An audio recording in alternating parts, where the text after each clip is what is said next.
From Pacifica, this is Democracy Now! Right now, we're faced with a dark situation that there's really no way to make commercial interests can make money doing journalism in any significant level. They might be able to do it for elites, business community, in the largest markets, but the notion of having a broad, popular commercial journalism, as we understood for the last 100 years, is sort of natural. That's no longer in existence. Amazon.com founder, multi-billionaire Jeff Bezos buys the Washington Post. In 2010, Amazon pulled the plug on hosting the WikiLeaks website under heavy political pressure. Earlier this year, Amazon inked a $600 million cloud computing deal with the CIA. Now Amazon's founder owns the most important newspaper in Washington. We'll speak to media critics Robert McChesney and Jeff Cohen, as well as book publisher Dennis Johnson of Melville House, a longtime critic of Amazon's role in the book industry. In the view of American publishers, they are a threat. They have been discounting books so severely that they have done great damage to the market, and publishers have been really struggling as to how to control that. We'll also speak with Mother Jones reporter Mac McClellan, author of the piece, I Was a Warehouse Wage Slave, my brief backbreaking, rage-inducing, low-paying time inside the online shipping machine. All that and more coming up.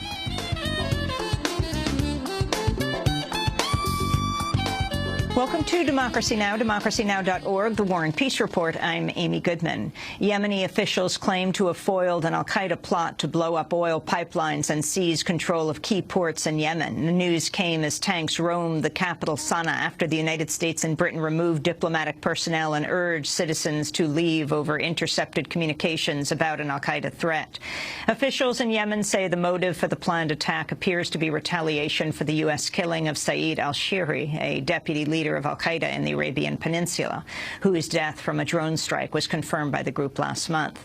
Earlier today, a U.S. drone strike killed 7 people in southern Yemen. Officials said the dead were al-Qaeda suspects, but witnesses who arrived at the scene found only charred bodies and the wreckage of 2 vehicles. It was the 5th drone strike in Yemen in less than 2 weeks. A military judge has reduced the maximum possible prison sentence for Army whistleblower Bradley Manning to 90 years. He had faced up to 136 years in prison following his conviction on 20 counts for leaking troves of secret documents to WikiLeaks. But on Tuesday, Colonel Denise Lynn granted requests by the defense to merge a number of the counts against him. Bradley Manning's father has spoken out about his son in an interview on CNN's Anderson Cooper. Brian Manning said he believes in his heart his son is innocent, explaining that he can't understand how the leaks were logistically possible and that he believes Bradley was grandstanding when he confessed to carrying them out in order to spark a debate on U.S. foreign policy. Brian Manning described the terms of his son's imprisonment at the Quantico Marine Brig, saying they amounted to torture. And he responded to Anderson Cooper's question about what he would say to his son. I would basically tell him, right off the bat that he had no excuse whatsoever for allegedly releasing that information. I mean, I can't fathom any reason to myself why he should be, that I should forgive him for doing something like that, because it's against my creed or code of honor. Is there any message you want to get across to him? I'd like to, just like in Quantico, but right before we ended our visit, it was always, I love you, son, and he said, I love you, Dad. And I still love my son. U.S. officials have filed sealed criminal charges against a number of suspects in the attack on the U.S. diplomatic mission in Benghazi, Libya, that killed 4 Americans, including the U.S. ambassador last September. Anonymous officials say militia leader Ahmed Abu Khatala is facing murder charges in connection with the attack, while roughly a dozen other suspects have been identified. None have so far been arrested. The Pentagon official in charge of Guantanamo Bay, who played a key role in creating the prison under President George W. Bush, is now saying it should never have been built. In an interview with Britain's Daily Mail newspaper, William Lietzau said Guantanamo's prisoners should have been designated prisoners of war and held in Afghanistan or charged with crimes and jailed in U.S. prisons.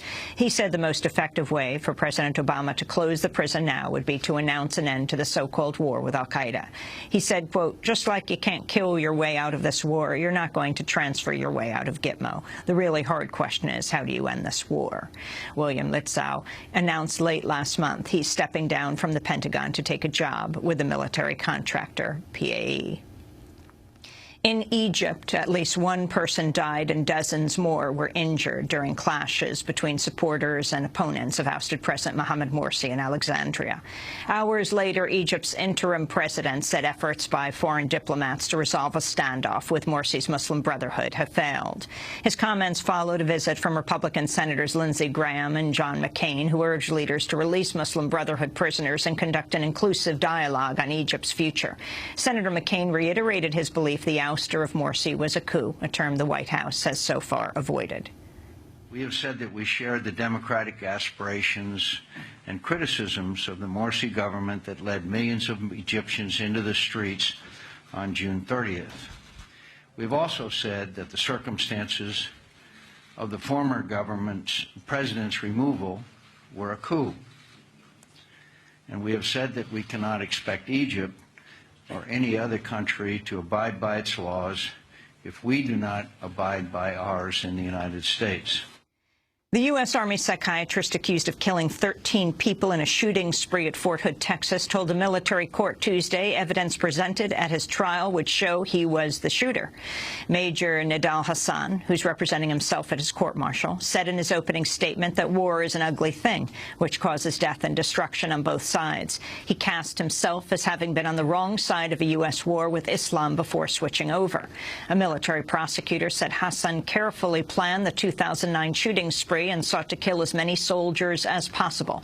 Hassan could face the death penalty. In Tunisia, tens of thousands of people flocked to the streets of the capital, Tunis, for demonstrations marking 6 months since the assassination of Chokri Belaid, a leading human rights advocate and critic of the Islamist-led government who was gunned down outside his home February 6th. Tunisia has been embroiled in a political crisis over the past 2 weeks following the fatal shooting of another opposition leader, Mohamed Brahmi, a member of Tunisia's National Constituent Assembly, who was killed July 25th. On Tuesday, the Assembly suspended its activities indefinitely pending a dialogue between the two sides.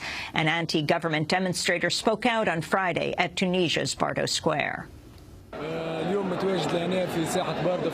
I'm here today because the situation in Tunisia is critical, because the government and the National Constituent Assembly are devouring Tunisian people. First of all, we ask for the government of Ennahda to be overthrown, and second, we ask for the National Constituent Assembly to be dissolved and to form a new government. We have to stand united for Tunisia. Every Tunisian from Bezert in the north to Ben Gerdan in the south is asked to watch over Tunisia and protect it. Our only concern is to keep the country's integrity. We have to put an end to violence, because after the revolutions, we have witnessed 3 political assassinations: Lotfi Nag, Chokri Belaid, and now Mohamed Brahmi. We also have witnessed the attack on our national military, where 8 soldiers were assassinated in Shambi. And we have to make sure these things will never happen again. We have to stand united for Tunisia. Lawmakers in Uganda have passed a bill critics say is aimed at criminalizing rising anti-government protests. The law requires prior authorization from police for political meetings involving 3 or more people and allows the use of force to clear unauthorized gatherings. The bill passed despite protests and fierce attempts to block it by opposition members in the Ugandan parliament. It comes amidst a crackdown against opponents of longtime President Yoweri Museveni, who are protesting corruption and the high cost of living. President Obama delivered his latest address on the economy Tuesday, claiming a recovery in the housing market and calling for private lenders to form the backbone of the market while the federal government plays a more limited role. Speaking in Phoenix, Arizona, Obama backed a bipartisan Senate plan to end the mortgage firms Fannie Mae and Freddie Mac as we know them in order to help avert another housing crisis. One of the key things to make sure it doesn't happen again is to wind down these companies that are not really government, but not really private sector. They're known as Freddie Mac and Fannie Mae. You know, for too long, these companies were allowed to make huge profits buying mortgages, knowing that if their bets went bad, taxpayers would be left holding the bag.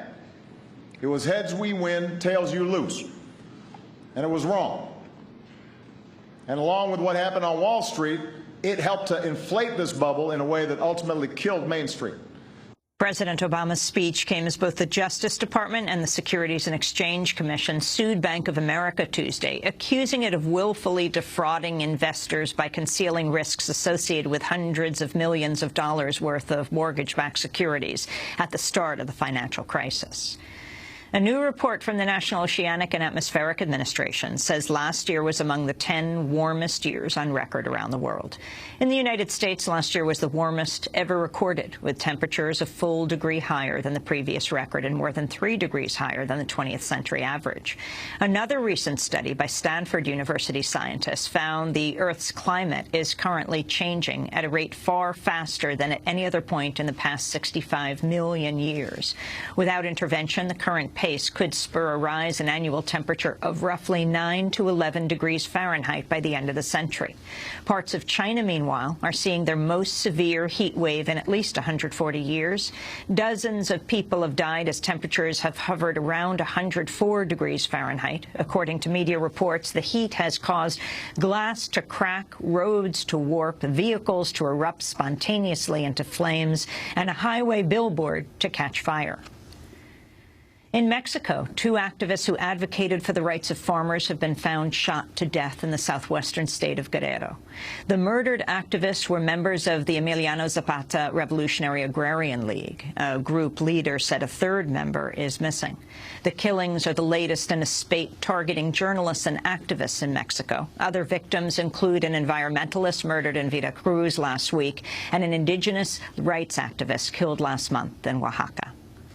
The Department of Homeland Security has tentatively approved asylum requests from a group of young immigrants known as the Dream 9 who challenged the Obama administration's record deportations late last month by attempting to cross the border from Mexico.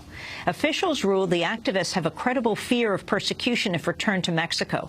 Most members of the Dream 9 had been deported or forced to leave the United States under current policies, but 3 left voluntarily to accompany the others back. An immigration judge will determine their final status. For more on the Dream 9, they remain in detention in Arizona. And police in rural Pennsylvania say a man whose home had recently been condemned by local authorities opened fire on a municipal meeting Monday night, killing 3 people and wounding a number of others. Rockne Newell had been evicted from his home following a long-running dispute with officials in Ross Township. Authorities say he fatally shot a zoning official and 2 local residents before suffering a gunshot wound after a bystander tackled him. Newell is in police custody. And those are some of the headlines. This is Democracy Now!, democracynow.org, the War and Peace Report. I'm Amy Goodman. And I'm Nermeen Sheikh. Welcome to our listeners and viewers around the country and